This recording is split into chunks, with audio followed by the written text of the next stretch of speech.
Tracking, alerting, protecting. This is WKYT News at 11. Suspicion of stolen dogs continues to spread through central and southern Kentucky.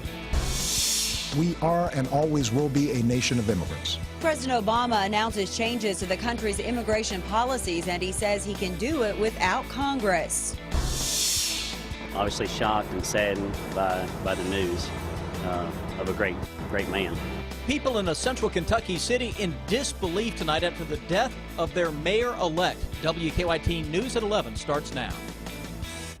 Good evening. People who knew him have been sharing their memories with us all night. We're now learning more about the sudden death of the Stanford mayor-elect. Police say TJ Hill was found dead in his home this afternoon. He just won the mayor's race earlier this month, and he spent years as a Stanford police officer. Jerica Insko tells us how Hill is being remembered in our top story at 11. The community of Stanford is left shocked and saddened that their mayor-elect, TJ Hill, died Thursday afternoon. Now, he was set to take office January 1st after winning the mayor's race by a wide margin. The only time WKYT talked with 56-year-old TJ Hill was in Texas. The UK fan was there for the Final Four. But this Thursday, the community of Stanford has spent the day mourning the loss of that man they elected to head this city. I was actually coming by his home today, and I saw several police officers there and just wondered what had happened. Police Chief Keith Middleton tells us Hill's teenage son found him dead inside his home on Main Street Thursday afternoon.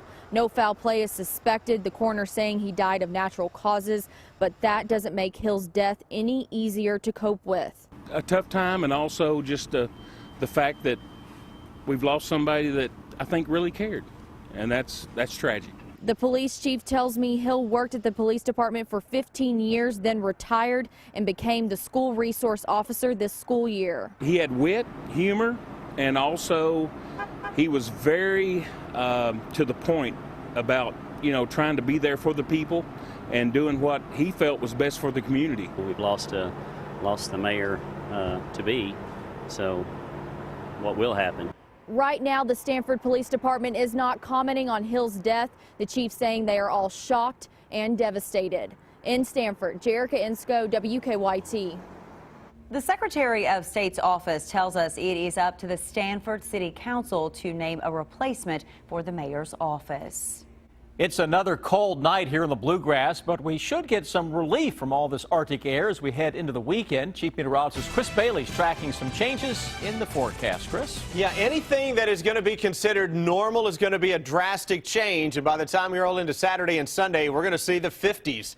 Finally back into town. It's a far cry from the 50s out there right now. If you've been outside, obviously you know that firsthand. 23 degrees already for Lexington, for Frankfort, Mount Sterling, Covington, even southern and southeastern parts of the state where we were a little milder than our neighbors to the north. We've settled it into the upper 20s right now. Wind chill, yep, we're still talking about it. Feels like 16 in Lexington.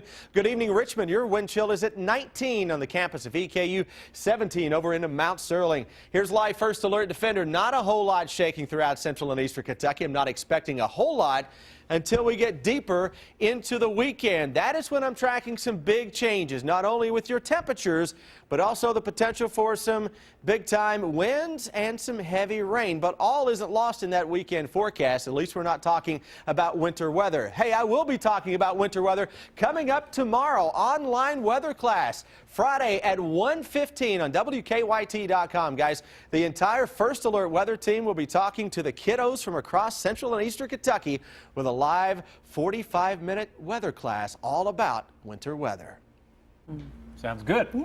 Tonight, the president told the country he is making changes to the U.S. immigration system. And he is planning to do it by sidestepping Congress and using his executive power. But as Craig Boswell tells us, congressional Republicans plan to put up a fight. President Obama is going the road alone, taking executive action to reform the nation's immigration system. We are and always will be a nation of immigrants. The president's plan will shield as many as 5 million undocumented immigrants from deportation. That includes parents of children born here and those who've been in the U.S. more than 5 years. It will also grant work permits and expand the Dreamer program for immigrants brought to the U.S. illegally as children. If you register, pass a criminal background check, and you're willing to pay your fair share of taxes, you'll be able to apply to stay in this country temporarily without fear of deportation. The president's plan will not provide a pathway to citizenship or provide health care tax credits, as some opponents had feared. But President Obama is still in for a long battle with the GOP. The only way you can do this properly is have Congress enact the laws on immigration law, which Congress is in the process of doing, and then have the president enforce those laws. The president addressed his congressional critics. And to those members of Congress who question my authority to make our immigration system work better, or question the wisdom of me acting where Congress has failed, I have one answer: pass a bill.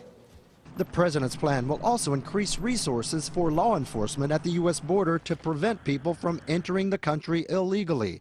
The president heads to Las Vegas Friday to sell his immigration reform. Craig Boswell, CBS News, the White House. Applications for new deportation deferrals will begin in the spring. It's a troubling situation. Tonight, some dog owners in southern Kentucky say that someone has stolen their pets. Tuesday night here at 11, we told you that investigators in Garrett County were trying to find 7 dogs, many of them boxers, reported stolen. And since then, some dog owners in Pulaski County have told us the same thing has happened to them.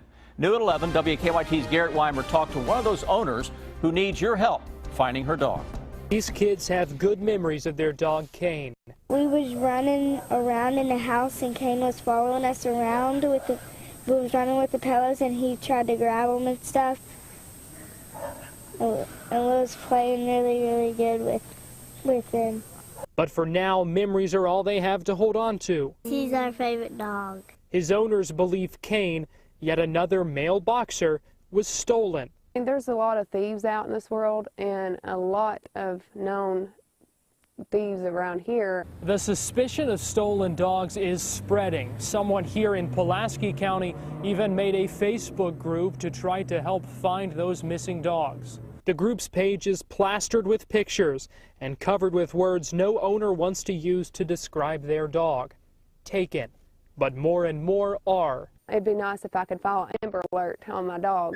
And as this family looks for the missing dog they miss so much, if anybody would bring him home, I'd love it. Baker says she's also searching for answers for her kids. I can't tell him where Kane is or how long he's going to be gone or if he's going to even come back home. I mean, I can't tell him that. It's really heartbreaking. In Pulaski County, Garrett Weimer, WKYT. Now, the director of the Garrett County Animal Shelter tells us she's heard of about 20 dogs between Lancaster and Somerset that owners believe have been stolen. Police in southern Kentucky have an alert tonight about a possible counterfeit ring. Earlier this week, police say a woman tried to pass a fake $50 bill at a store in Laurel County, but the clerk realized it was a fake. Police say the woman left in a red truck with a large trailer attached. Since then, other businesses in Laurel, Whitley, and Knox counties have told police they were also given fake $50 bills, and investigators believe the same people may be responsible. I think maybe a possibility of another female and 2 males, so a total of 4 people is what our investigation has led us to believe so far. So far, police have not made any arrests. They say you can use a special marker to tell if a bill is fake, and if you hold a real bill up to the light, you'll be able to see a security strip. Tonight, a man wanted for a shooting and a robbery in Lexington has been arrested. Lexington police say they've arrested 18-year-old Duquan Baxter on Winburn Drive this afternoon. They say he shot a man in the hand on East 6th Street 2 weeks ago, and they say he robbed a GameStop store on West New Circle Road in September. Police have charged him with assault and robbery. A federal judge has approved a more than $3 million settlement in connection to a 2012 train derailment near Louisville. The settlement names Paducah and Louisville Railway because hazardous materials spilled in the derailment. Many people living nearby had to evacuate or shelter in place for more than 10 days. According to court documents, homeowners closest to the derailment site will receive the most money from the settlement.